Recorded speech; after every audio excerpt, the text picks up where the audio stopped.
Měl bych takhle běhat do práce každé ráno.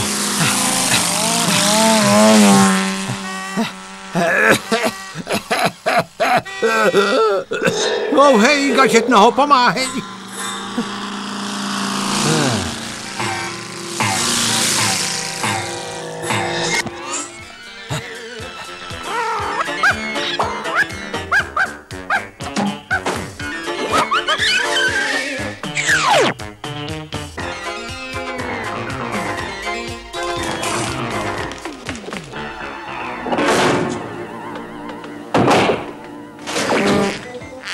Šéfe, slyšel jsem, že ležíte v práci, ale tohle je příliš. Měl byste vážně se sebou něco dělat.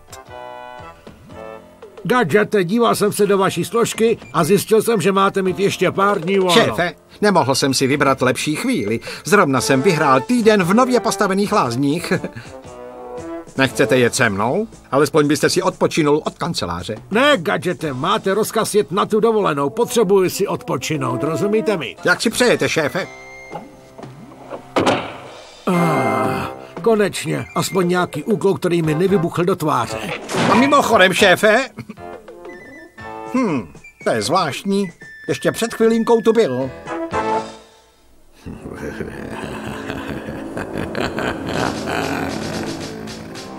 Takže, Gadgete, ty jsi přijal mé malé pozvání. Nikdy neuhodneš, že tyto lázně jsou jen past, která tě zničí. Tentokrát už neunikneš.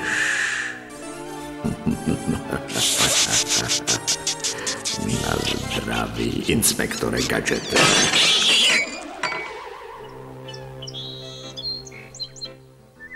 Ale stričku Gadgete, nepamatuju si, že bys vstupoval do nějaké soutěže.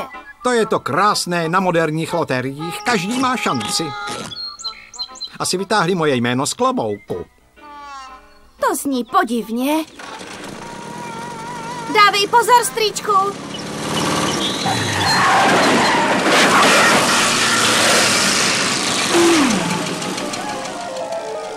Braine, sleduj strička Gadgeta a drž se u něj blízko.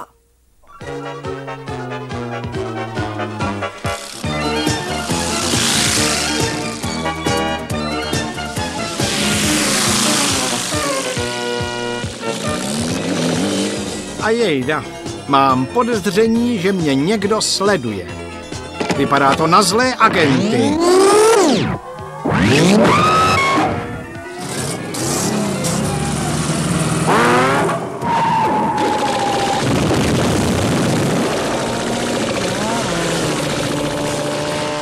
To ti pomůže se mě pořádně chytit.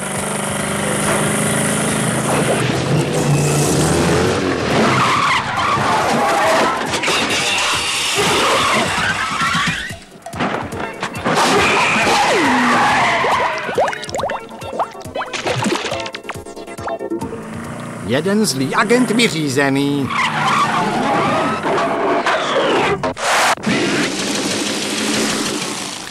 Konečně lázně.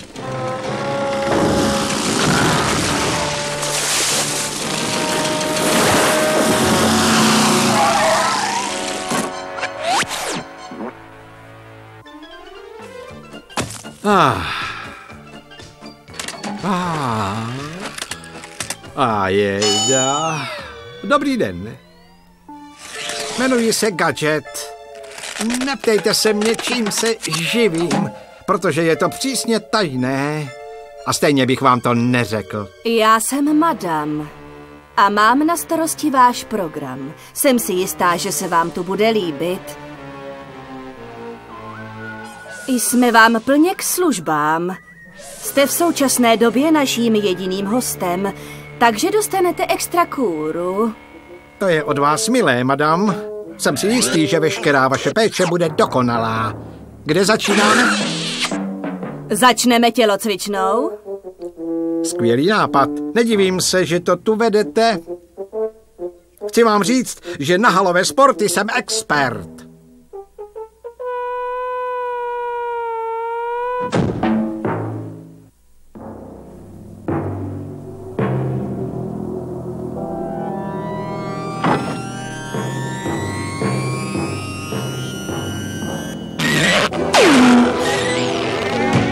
Doufám, že je pro našeho hosta vše připravené.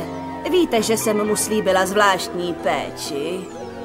Dobrý den, jsem tu na celý týden. Hele, boxovací pytel. V tom jsem býval dobrý. Lehké nohy a tvrdé rány. To bylo mé motto. O, nebo to bylo naopak?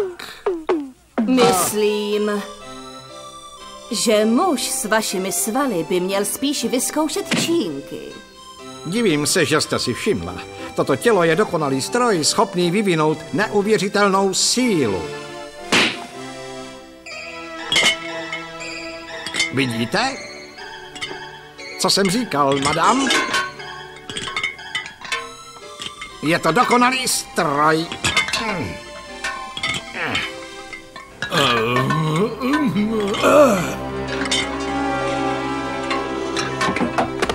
Ahoj, hej, gadget, ruko, pomáhej!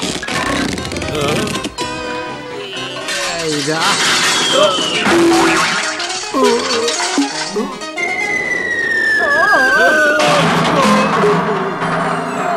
Omlouvám se, možná by to chtělo nové nastavení.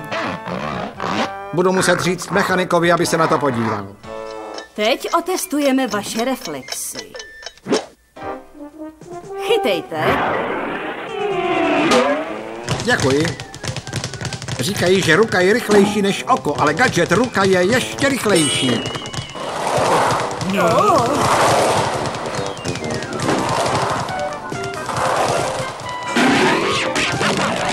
Hurá! A je to koš.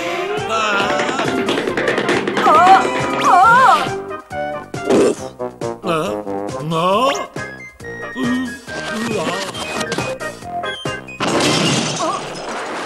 Není někdo u dveří?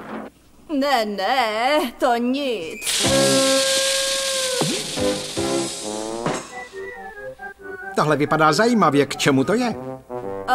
Jsem si jistá, že muž vašich schopností jistě brzy ke kruhům přiroste.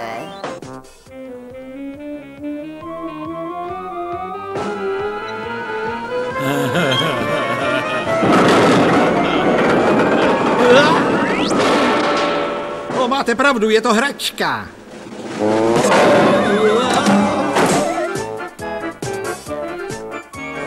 Madam, myslím, že byste si měla nechat sportovní nářadí prohlédnout od technika. Máte tak lehký krok, že si myslím, že vám nic nemůže ublížit. Ale ještě jste nevyzkoušel mou speciální žíněnku. Zkuste skočit přes kozu. Já tak obdivuji sportovce.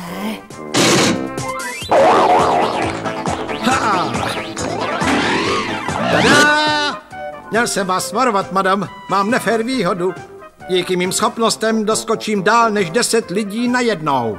Ano, jste opravdu neobyčejný. Tak co tedy poslední disciplína, ve které se pěkně vyskáčete?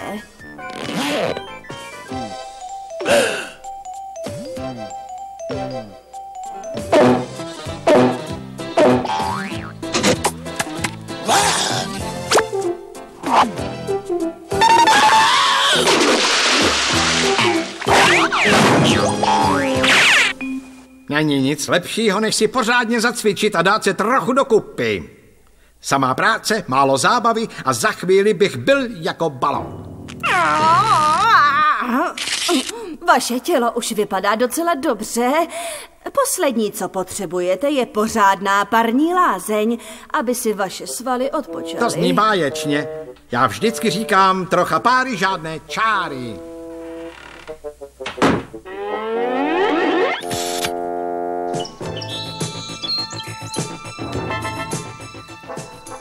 Braine, jsi v pořádku? Kde je strýček Gadget? Je v nebezpečí? Vydrž, Braine, už jedu.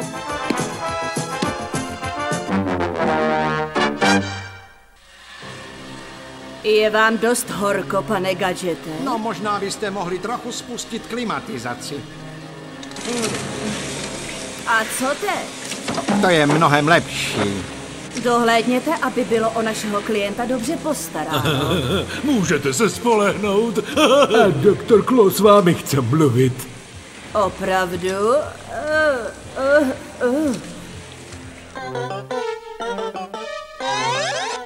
Braine! Kde jsi byl?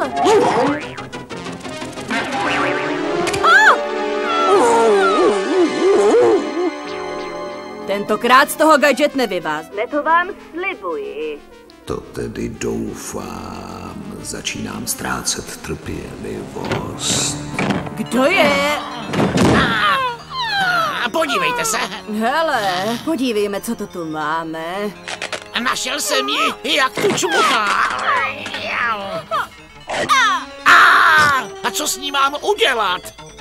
Knout ve sklepě. Zamkněte ji ve sklepě. Já dávám rozkazy. Omlouvám se, doktore Chloe. Doktor Klo! Proč jsem na to nepřišel dřív? Sklenice vody by přišla docela vhod.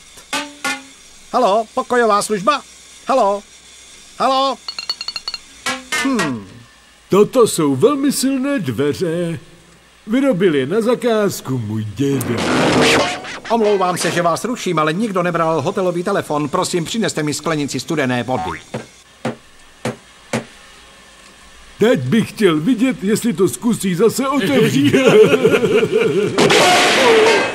Omlouvám se, že vás ruším, ale zapomněl jsem si sundat hodinky. Mohli byste je uložit někam do bezpečí? Já řekl, zůstaňte vevnitř. Tak to rozkázala madam. Zajímalo by mě, proč se tolik zlobí. Protože jsem jim zapomněl poděkovat.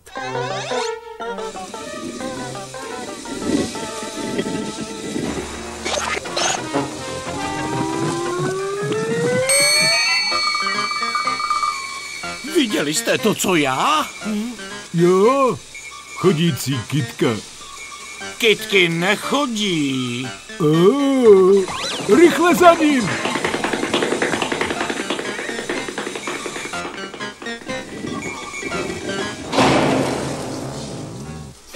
Ti dva chlapíci odešli, ale alespoň nechali dveře na časový zámek.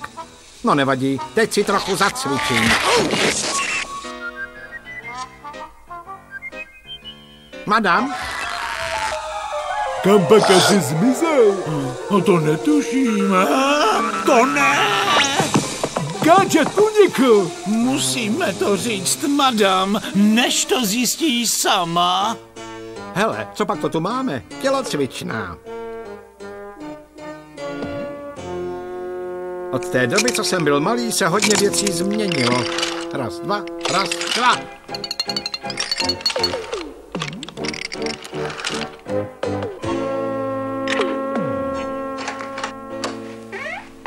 Braine, díky, že jsi tu.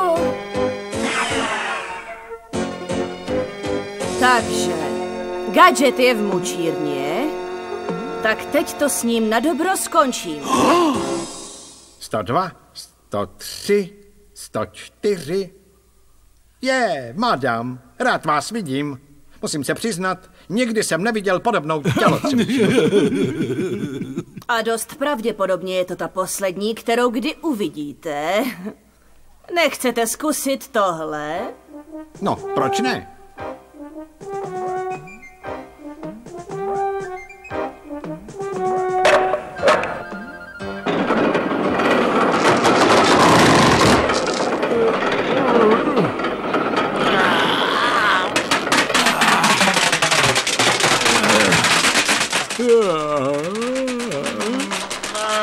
Není nad to se pořádně protáhnout, že, inspektore Gadget? To bylo báječné, moje záda jsou jako nová. Kdy bude jídlo? Docela mi z toho cvičení vyhládlo. Dobře, připravím zvláštní porci speciálně pro vás. Báječné, půjdu se tedy trochu vyvětrat. Je to tu vážně skvělé. Vaše neschopnost mě rozčiluje. Ale... Přestaňte s tím koktáním. Chci, aby gadget zmizel. Ne.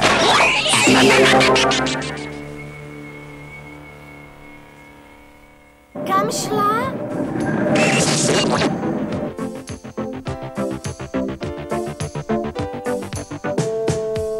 Něco chystají, Braine. Sleduj je. Já to zvládnu.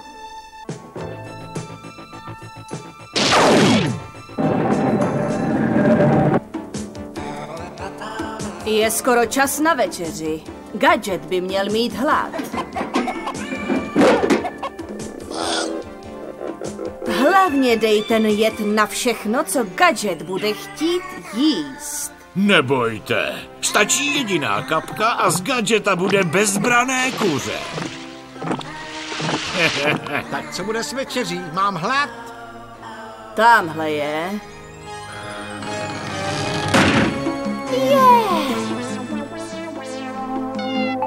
Braine, jak to jde? Je strýček Gadget v pořádku?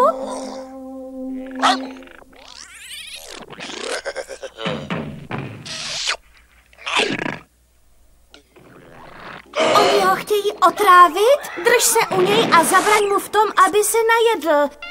Šéfe Quimby, našli jsme kradené diamanty v lázních. Mám hlad jako vlk. Z celého toho cvičení mi pěkně vytrávilo. Toto je čerstvě upečené.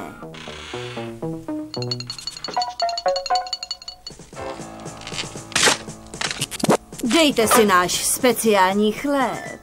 Děkuji. Není nic chutnějšího než domácí chleba.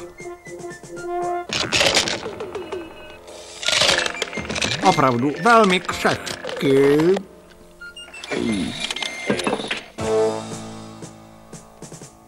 Dojdu vám pro jehněčí kotletku a sněste to všechno. Mám hlad, že bych snědl i talíř.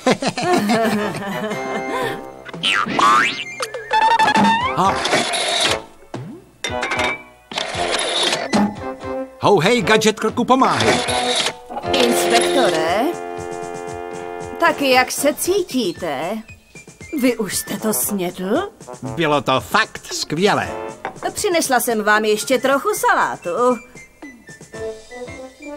Musím si jít promluvit s kuchařem.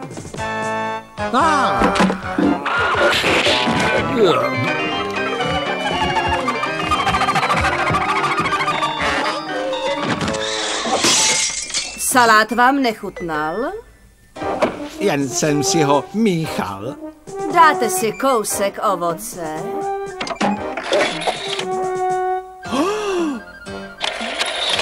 Za minutku jsem zpátky.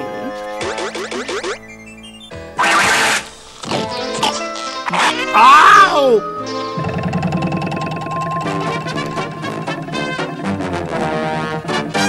Tvůj jed nefunguje. Tomu nerozumím. Asi je opravdu tvrdý. Tak mu dáme můj výbušný dort. Tenhle ho odpálí až na měsíc. Děje se tu něco zvláštního. Kuchař udělal ten dort speciálně pro vás. To je od něj hezké, dokonce nemám ani narozeniny. Vy si nedáte? Ne, děkuji, mohla bych stloustnout. Stričku Gadgete, ne! Braine!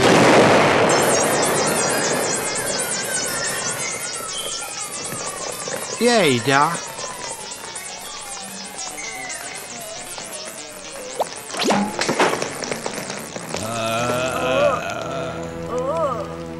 Tak dobrá, odveďte je. Gratuluji, Gadgete, opět jste to dokázal. Opravdu? Tak to se moc omlouvám. Ne, gratuluji, že jste našel ty klenoty. I když jste na dovolené, jste stále ve službě. Šéfe, já jsem vždycky ve službě. To jsme rádi, stričku Gadgete.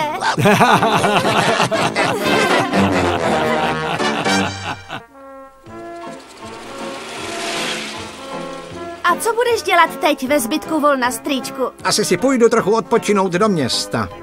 Tyhle lázně jsou náročnější, než jsem čekal. Teď na všechno půjdu hezky pomalu. Ale Ale strýčku, užil jsi z cvičení a čerstvého vzduchu, není ti lépe? Ano, Penny, ale na zlepšení kondice nemusíš jezdit na venkov. Můžeš začít doma a každý den cvičit. A třeba já začnu každý den ráno běhat do práce. Možná si jednou týdně zaplavu. Mohl bych zkoušet i mé vynálezy, ale doktor Klo je testuje za mě.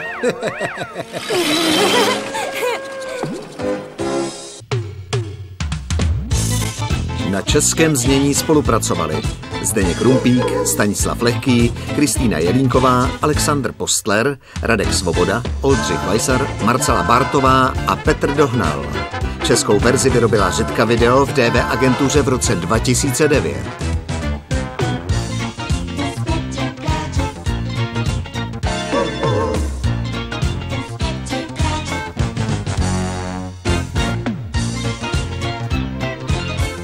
Příště tě dostanu, gadžete. Příště.